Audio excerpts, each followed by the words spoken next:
Hey everyone, today I want to share 5 ways in which you can make your website work for you behind the scenes. And we do this by having 5 pages on your website that are not always obvious, but they can actually do a lot for you and also for your SEO. So let us get started. The first one is a subscribe page. Do you have a newsletter? You probably have newsletter sign-up boxes, newsletter blocks throughout your website, and that's great. I have that too. But it's also a really good idea to actually have a dedicated page for your newsletter. So I actually have a prominent button here in my header navigation encouraging people to subscribe, and then that takes them to this page here where I show a couple of testimonials and then just a little bit more information about the newsletter, what to expect, how often I send it. And I feel that is a really good way to to basically be really transparent and open about, what you share and about the value that you bring. Being invited into people's inbox these days, is quite an honor. And so make sure you provide, good information about your newsletter so that people can make an educated choice when they sign up. It doesn't always have to be just about the freebie. Now, yes, I like a good freebie as well, certainly a high quality freebie. But the newsletter is still the main attraction here, and it should be an attraction in its own right. So having this page is just really helpful, and then you just make it easy to sign up on the page, and then you can link to it, so then you can either give it to people when they ask about your mailing list, or you can add it in your Instagram bio, for instance, or here, I have it also. Well, no, actually, I don't have it in my footer anymore because I put it into my header now. But you could also just link to it in your footer, for instance. There are a few strategic places from where you can link to this page. So definitely, if you don't have this yet, definitely worthwhile your effort to create this. Next, I also have I call it a thank you page. After someone subscribes to my newsletter. Now, there is a little difference. On my Studio Notes page, I actually use a reCAPTCHA. So when you turn on the reCAPTCHA in a newsletter block in Squarespace, you can turn off the confirmation email that is normally sent. So normally when someone signs up to a mailing list, a confirmation email is sent, which is also referred to as a double opt-in email sometimes. So people have to get that email and then they have to click another button on there to confirm that they actually want to join the mailing list. I do that for most of my newsletter blocks, but on my sign-up page, I just want people to just sign up quickly. So I actually added the reCAPTCHA here. And so people just have to check that, enter their email address, and then they get immediately added to the waitlist. To the mailing list. And but where I, for instance, on my homepage, I have a newsletter sign up in my footer here. Now, the reCAPTCHA is ugly, and that's actually the only reason why I don't use it here.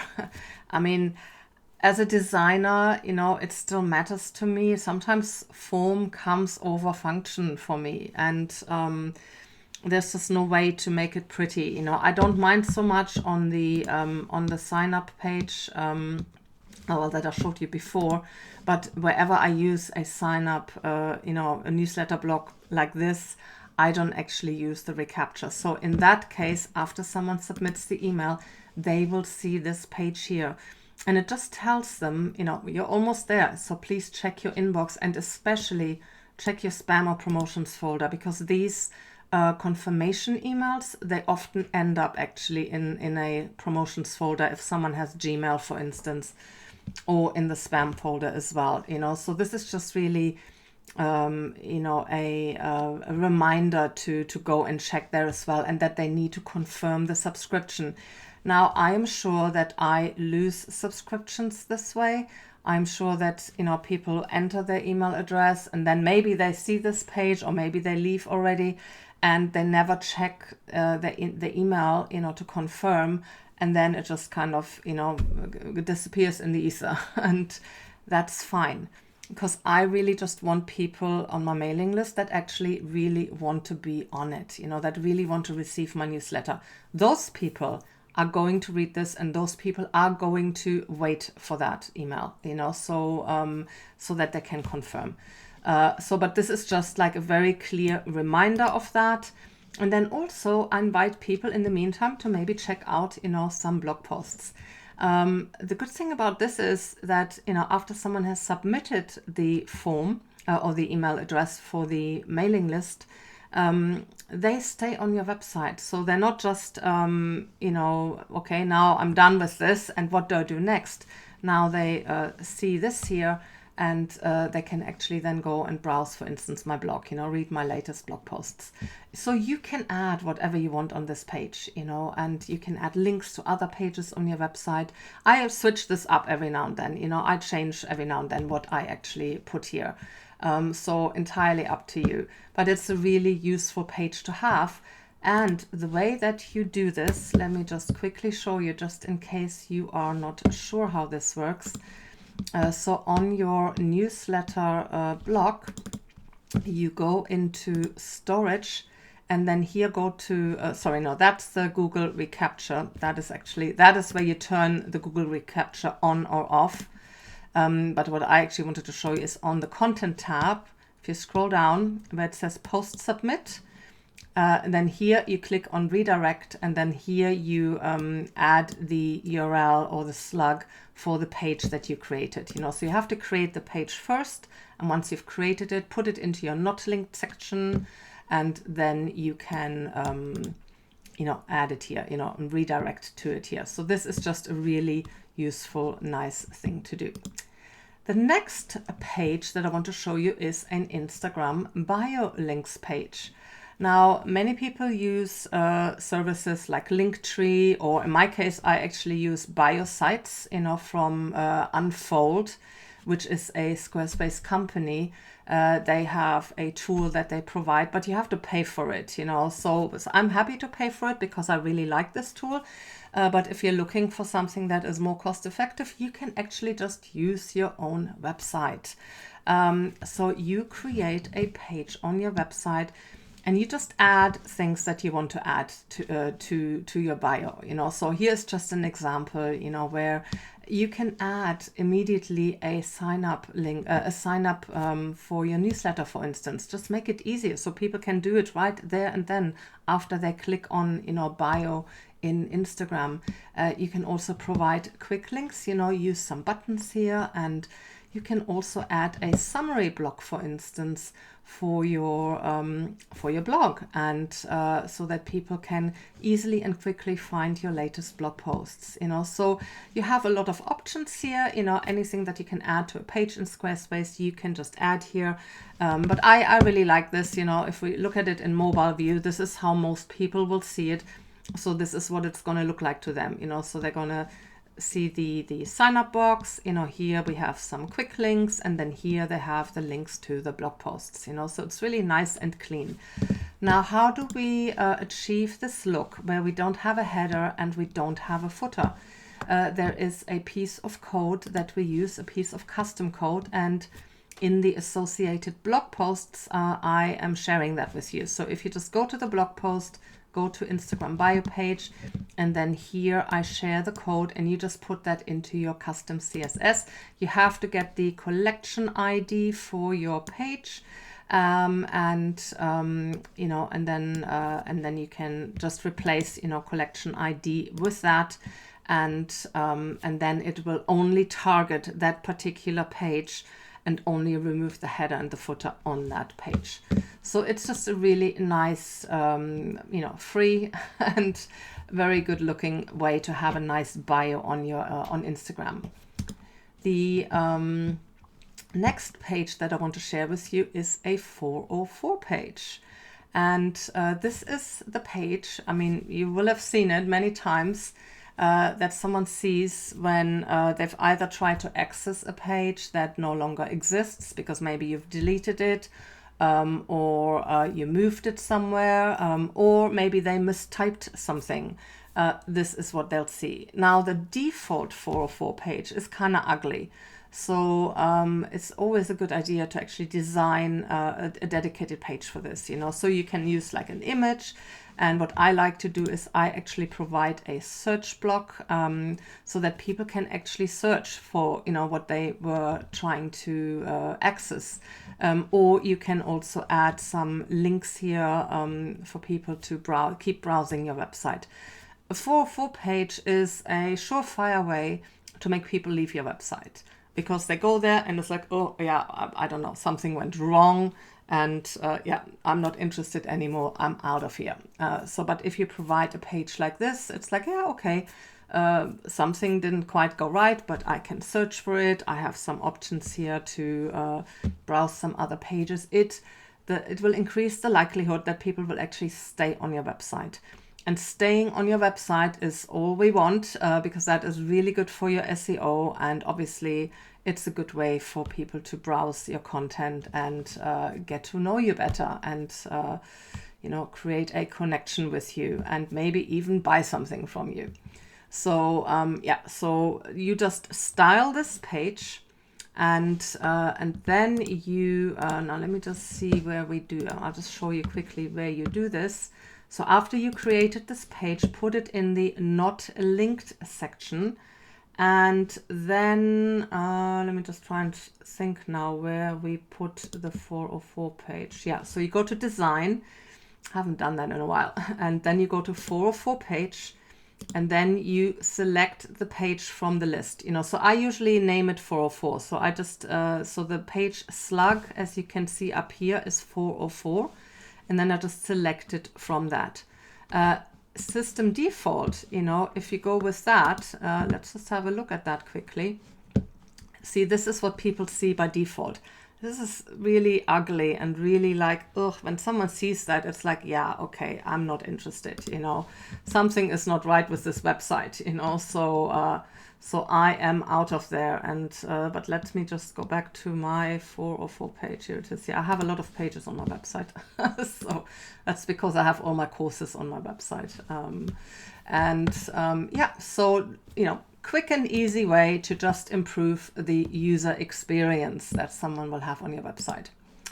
The next page is a FAQ page. Do you have one?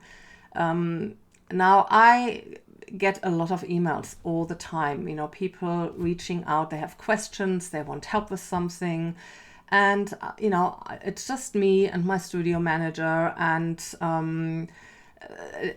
you know, there was a time when this was just really difficult to manage, you know, and so yeah, someone suggested, well, why don't you have an FAQ page? And I thought, yeah, that's a really good idea, actually.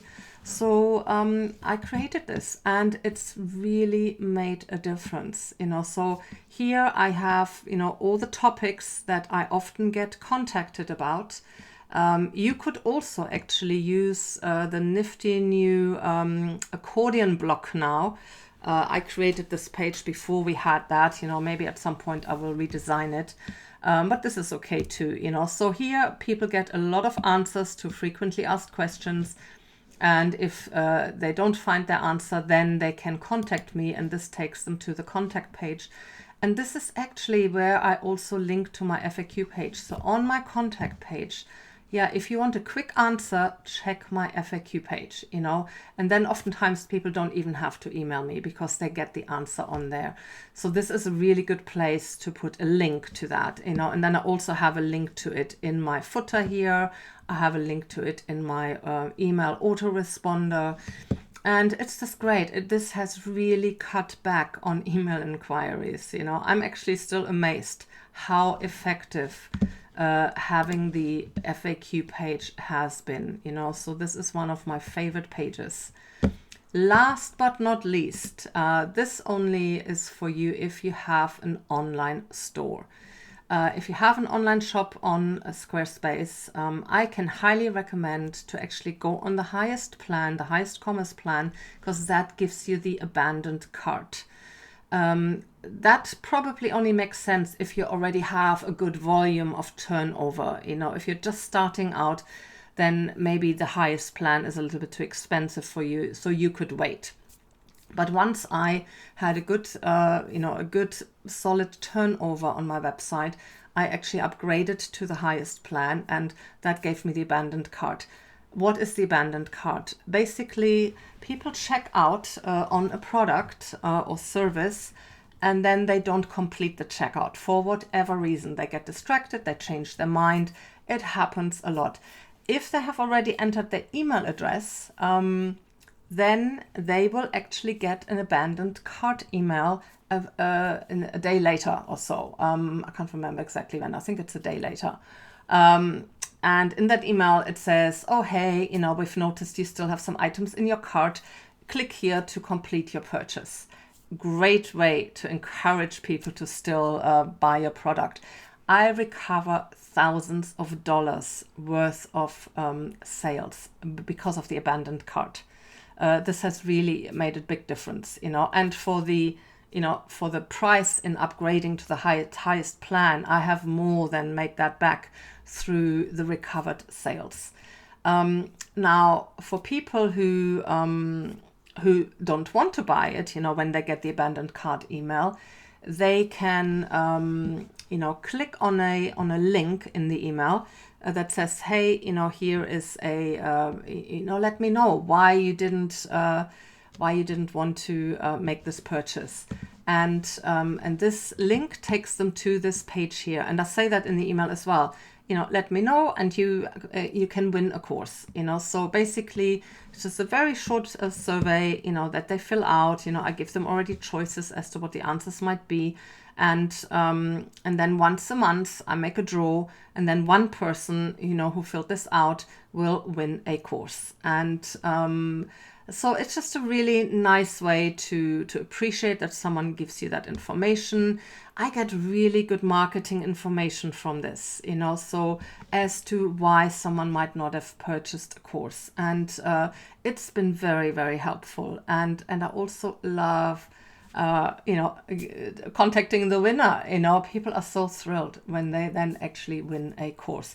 So it's just a nice way of creating some good karma and making people happy, and so this is just something that once it's set up, it's very easy, and I just collect them all in an email folder, the answers, and then I just make the draw once a month. And so I hope that this was helpful. Once you've got all of these things set up, there isn't really much else you have to do, but you have absolutely increased how your website works for you. You've made that better. You have optimized your website, and so I hope that this was helpful, and give me a like. I still have to get used to saying that at the end of every video. People are probably not even listening anymore at this point, but hey, if you like this video, give me a little like. Thank you so much.